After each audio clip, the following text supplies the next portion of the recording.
사람들 여러분, 큐티를 읽어드립니다. 윤한선 목사입니다. 반갑습니다. 잘 지내셨습니까? 자, 이제 새해가 밝았습니다. 그쵸? 우리가 올해 더 열심히 하나님의 말씀을 정독하면서 생각하고 하나님께서 주시는 그 풍성함을 누리면 좋겠습니다. 바로 우리 시그니처하고 시작하도록 하겠습니다. 자, 여러분, 제가 이제 오늘 창세기 15장 하기 전에 잠깐 두 가지 정도 얘기를 하려고 합니다. 첫 번째는 우리가 이 통독과 이 정독, 통독과 정독을 좀 분리할 필요가 있겠다 생각을 했습니다. 여러분, 제가 이제 초점을 맞추는 게 뭡니까? 성경을 모르는 상태에서 우리가 어떻게 읽어 나갈 것인가. 성경을 많이 알고 몇십 년 동안 하나님을 믿었지만 그라운드 상태, 아주 바닥 상태에서 우리가 어떻게 성경을 읽을 것인가, 그거에 초점을 두고 제가 강의를 하고 있습니다. 그러니까 뭐죠? 귀납법적으로 이것도 이렇네, 이것도 이렇네, 이렇구나. 그래서 그 세 가지의 똑같은 원리를 찾아내는 거죠. 그러면 하나님은 이런 분이네.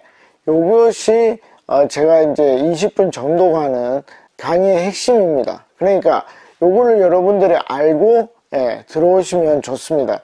그러니까 저는 이제 정독을 하고 정독을 어떤 식으로 하는지 보여주고 생각을 어떤 식으로 하는지 제가 보여주는 것입니다. 그리고 중요한 게 뭐였습니까? 제 생각이 중요한 게 아니라 여러분들의 생각이 중요하다는 것을 제가 계속 말씀을 드렸습니다. 지금 제가 보여드리는 것은 윤한성 목사의 생각입니다. 전혀 중요하지 않아요. 여러분들이 저의 생각에 동의를 한다면 어떤 근거를 가지고 그걸 동의를 할 것인가, 그걸 고민해 봐야 되는 거죠. 그러면 그럼 성경을 못 읽었던 사람들, 한 번도 읽었던 적이 없다. 그러면 제가 하는 이 정독과 함께 뭘 해야 됩니까? 통독이 중요합니다. 그러니까 책을 쭉 읽어 나가는 것이죠. 그래서 어떻게 하면 됩니까? 유튜브에 많은 영상이 있습니다. 창세기 전체 낭독 이런 게 있습니다. 그러면 그런 것도 어떻게 활용하느냐, 제가 해보니까 한 1.5배속으로 그것을 틀어놓습니다. 틀어놓고 나서 어떻게 하느냐, 제가 성경을 보는 거죠. 성경을 보면서 눈은 그 글자를 따라가고 귀는 어떻게 해요? 그 소리를 듣는 것입니다. 그러면 쭉 읽을 수 있는데 전체가 한 4시간 정도 돼요. 노멀 스피드로 들으면 1.5배속으로 하면 한 3시간 정도에 들을 수 있겠죠. 그러니까 여러분들이 생각을 하시고 내가 창세기 전체 50장을 어떻게 해요? 25장 이런 식으로 나눠서 내가 한 1시간 정도씩 들어보겠다. 안 그러면 20장 10장 이렇게 해서 내가 3번에 나눠서 듣겠다. 그걸 어떻게 하라는 겁니까?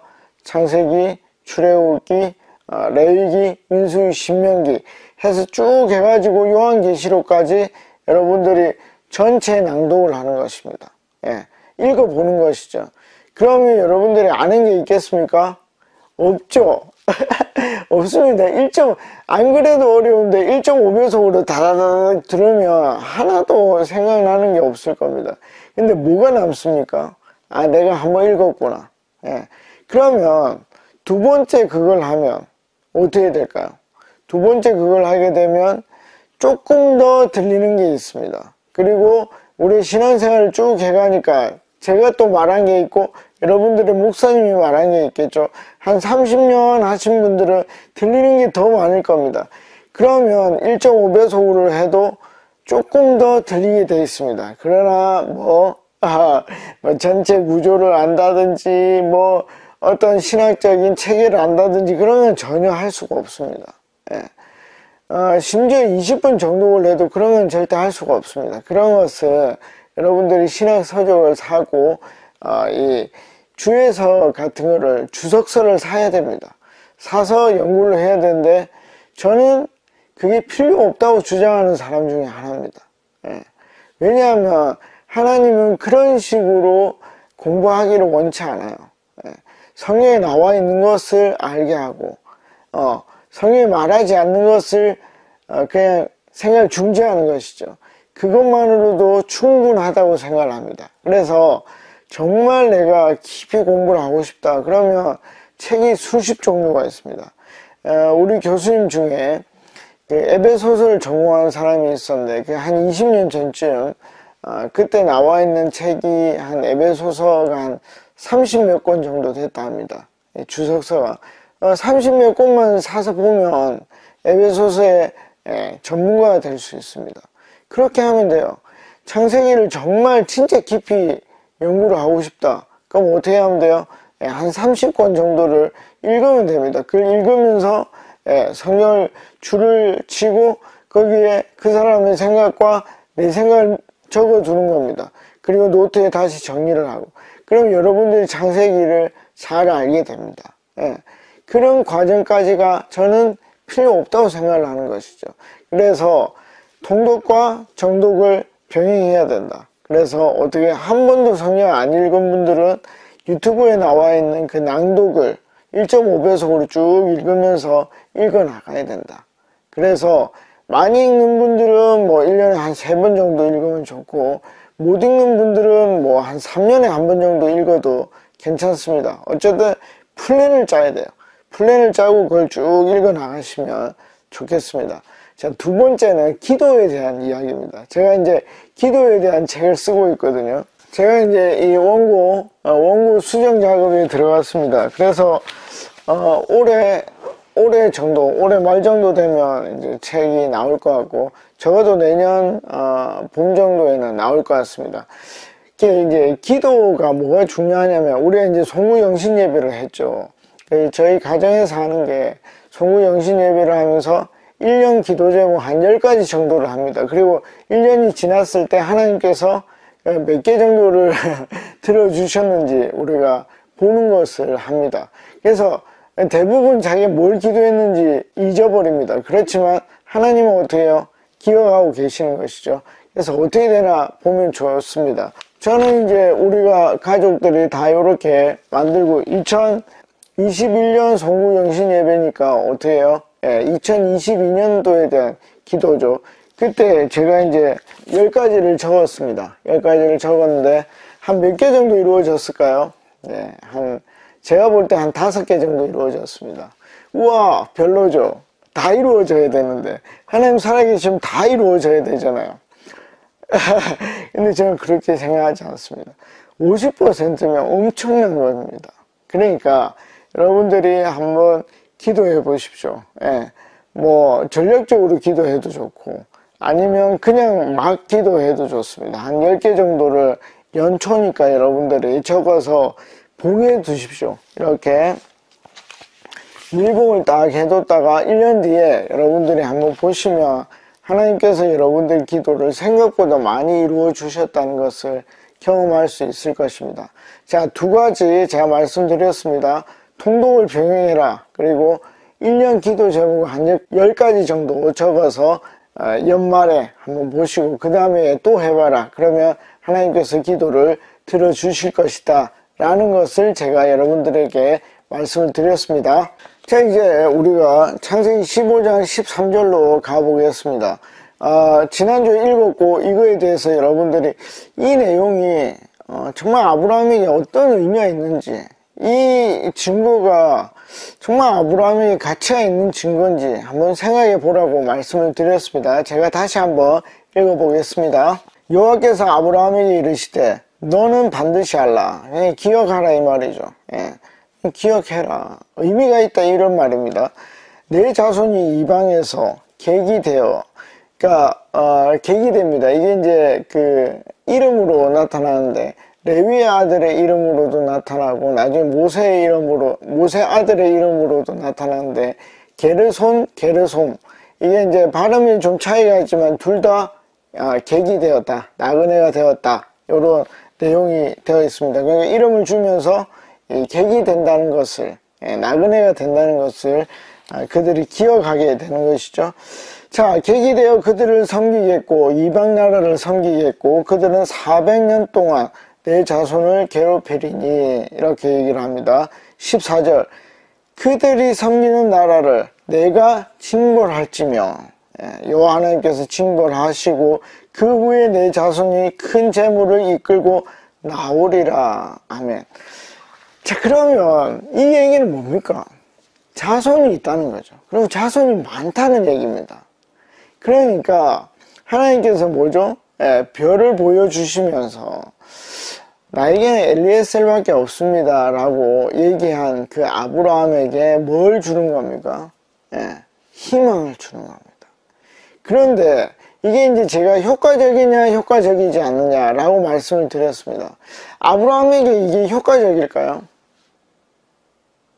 어떻게 생각하십니까? 저는 효과가 없다고 생각합니다. 왜 그렇죠? 그 별과 같이 많은, 모래와 같이 많은 그 자손들을 아브라함은 볼 수가 없다는 것입니다. 어떻게 봅니까? 볼 수가 없는데요. 미래의 일이잖아요. 그러니까 아브라함에게 아무 의미 없어요. 예를 들어서 저에게 하나님이 네 아들들이 1000억 부자가 될 거다. 언제요? 400년이 지나서. 그게 저한테 의미가 있습니까? 네, 저에게는 의미가 있습니다. 아브라함에게도 의미가 있었습니다. 왜? 아브라함이요, 재미난 게 어떻게 해요? 믿었다고 얘기를 했잖아요. 그 별을 보면서 믿었습니다. 그래서 그 믿음을 하나님이 공의로, 그래서 참 이게 어렵고 재미난 건데, 이런 믿음이 사람이 할 수 있는 걸까요? 사람이 할 수가 없어요. 제가 볼 때는. 왜? 미래의 일을, 이 일을 줬는데 아브라함에게는 이게 의미가 있었거든요. 그게 진짜 어려운 일이잖아요. 몇백 년 뒤에 일어날 일을 우리가 어떻게 알 수 있습니까? 근데 그게 의미가 있었다는 거죠. 그 이유가 뭡니까? 믿음의 눈이 있었다는 것이죠. 믿음의 마음이 있고 하나님을 믿고자 하는 마음이 그에게 있었다는 것입니다. 그러면 이게 그에게 힘이 됐을까요? 저는 됐다고 생각합니다. 이게 어떤 과정 중에 있었습니까? 제사의 과정, 예배의 과정 중에 있었던 것입니다. 여러분, 우리가 예배 드릴 때 하나님이 우리에게 말씀하실 때가 있습니다. 그 말을 꼭 붙잡으십시오. 그게 단순히 오늘 바로 눈에 보이는 게 아닐지라도 힘이 있을 수 있다. 나에게 믿음으로 다가올 수 있다는 것을 여러분들이 꼭 기억하시면 좋겠습니다. 그래서 아브라함에게 의미가 있었다라는 것이 저의 결론입니다. 여러분들은 어떻게 생각하는지 한번 적어보시면 좋겠습니다. 자, 다음 구절로 넘어가 보도록 하겠습니다. 자, 15절입니다.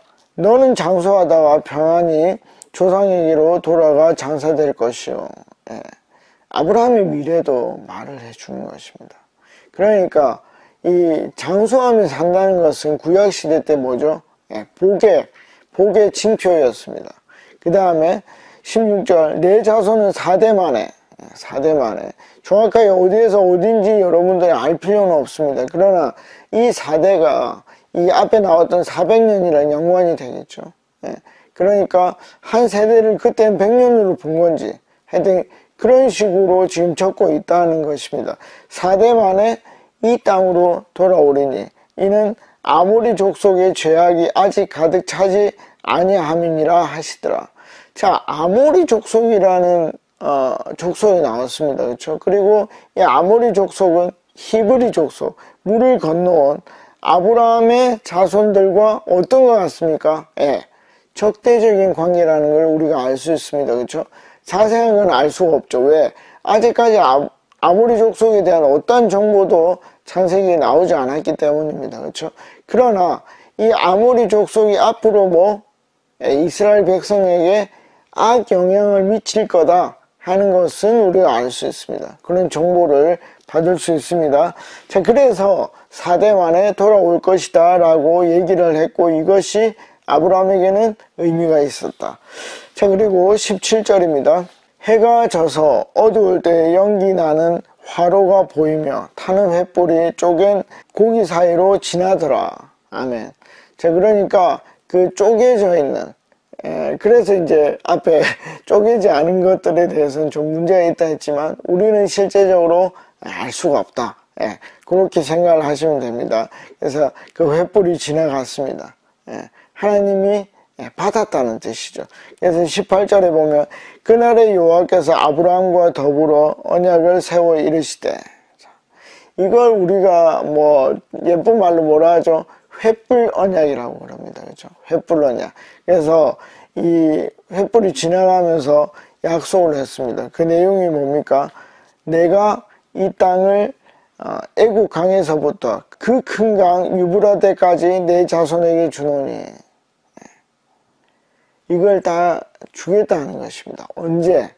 그들이 이집트에서 나올 때. 그래서 실제로는 430년이고 광야 생활 40년까지 합쳐서 한 470년에 그런 시간이 지난 후에 어떻게 됩니까? 이 땅으로 돌아오게 되고 이 땅을 차지하게 됩니다. 그러니까 그 약속이 아브라함 마음속에는 의미가 있었다는 것입니다. 그 이후에는 다 비슷한 내용입니다. 그렇죠? 19절 곧 겐 족속과 그니스 족속과 감몬 족속과 20절 헷 족속과 브리스 족속과 르바 족속과 21절 아모리 족속과 가나안 족속과 기르가스 족속과 여부스 족속의 땅이니라 하셨더라. 언제? 나중에 미래에 민족을 이룬 이스라엘 백성들에게 하나님이 땅으로 줄 것이다. 그게 누군데요? 아브라함의 자손이다. 그래서 이것이 그에게 의미가 있었다 하는 것입니다. 그러니까 눈에 보이지도 않고 아직 만질 수도 없는 것인데 아브라함에게는 의미가 있었다 하는 것입니다. 자, 이제 16장으로 들어가 보겠습니다. 자, 문제가 하나 또 생깁니다. 16장 1절 아브라함의 아내 사레는 출산하지 못하였고 하나님이 민족을 이룬다 그랬는데 손에 잡히는 거 하나도 없었습니다. 아직까지 현상적으로 변한 게 없었어요. 뭐 출산을 하지 못해서 임신 자체를 못했습니다. 그래서 어떻게 하죠? 또 하나의 인간적인 트라이를 합니다. 뭡니까? 요 앞에는 엘리에셀이 대안이었지만 이제는 뭐 어떤 여종에 대한 대안을 찾습니다. 이 사람이 이래요. 하나님이 큰 약속을 주셨고 그 약속이 아브라함에게는 뭐 의미가 있었습니다. 의미가 있었는데 그 실제적으로 하는 일은 뭡니까? 하나님과 반대되는 일을 하는 것입니다. 참 안타깝지 않습니까? 이게 안타깝게도 믿음이 자라가는 과정입니다. 이 과정을 잘 겪어가야 돼요. 또 단단해지고 또 단단해지고 계속 단단해져야 믿음의 성숙한 부분에 도달할 수 있습니다. 자, 그에게 한 여종이 있으니 애굽 사람이요 이름은 하갈이라. 하갈이라는 여종이 나타납니다. 2절 사레가 아브라함에게 이르되 여호와께서 내 출산을 허락하지 아니하셨으니, 이게 무슨 얘기입니까? 자, 사레에게 믿음이 있습니까 없습니까? 믿음이 있습니다. 왜 그렇죠? 여호와께서 나에게 허락하지 않았다. 아브라함이 뭐라 그랬습니까? 여호와께서 나에게 씨를 주지 않았다. 그러니까 이 사람들은 여호와께서 뭘 한다? 이 세상의 역사를 주관하고 있다는 것을 그들이 믿는 겁니다. 그러니까 제가 뭐라 그랬습니까? 이 역사는 자연적인 현상과 하나님의 뜻이 결합돼서 융합된 상태로 역사가 나타난다 했죠. 그러니까 이 사람들은 뭐 융합된 것을 인정하는 것입니다. 내가 육체적으로 문제가 있어서 아기를 낳지 못했고 그 일에 뭐 하나님이 개입이 있었다는 것을 믿고 있었습니다. 그런데 믿음이 있는데 어떤 행동을 하느냐 하는 것입니다. 나머지까지 보고 마치도록 하겠습니다. 원하건대 내 여종에게 들어가라. 인간적인 시도죠. 하나님은 분명히 내 몸에서 난 그리고 사라의 몸에서 난 씨를 말을 했는데 다른 시도를 합니다. 내 여종에게 들어가라. 내가 혹 그로 말미암아 자녀를 얻을까 하노라. 여러분, 이게 누구의 신앙 고백이었습니까? 아브라함의 신앙 고백이었죠. 언제? 이집트에 갔을 때 내가 너로 인하여 살 것이다. 그때 너는 누구였습니까? 이 사레였습니다. 예쁜 사레였습니다. 사레로 인해서 사는 것입니다. 그러면 지금은 뭡니까? 하갈로 인해서 사는 것입니다. 여러분, 이 사람들이 믿음이 없습니까? 아니죠. 믿음이 있습니다. 근데 믿음이 성숙하지 못했습니다. 그 과정을 밟아가고 있는 것입니다. 여러분, 우리의 믿음이 있죠. 근데 여러분들이 실제적으로 어떤 대안을 찾는지 보십시오. 그것이 믿음의 현 주소입니다. 굉장히 재밌죠. 자, 그래서 내가 혹 그로 말미암아 자녀를 얻을까 하노라 하며 아브라함이 어떻게 한다고요? 예, 아담과 같이 아담이 하와의 말을 들었듯이 사례의 말을 들으니라. 뭐죠? 예, 믿음의 행동을 하지 않는 것입니다. 여러분, 이제 좀 있으면 얼마나 하나님이 씨를 주지 않았는지 나오게 될 것입니다. 근데 여러분, 하나님이 전능하시거든요. 그걸 미래의 일을 얘기를 하면서 아브라함은 믿었단 말이에요. 믿었는데 실제적으로 그 기간이 길어지니까 어떻게 해요? 인간적인 선택을 한단 말이에요. 그럼 나는 어떻게 할 것인가? 이걸 생각해 보는 겁니다.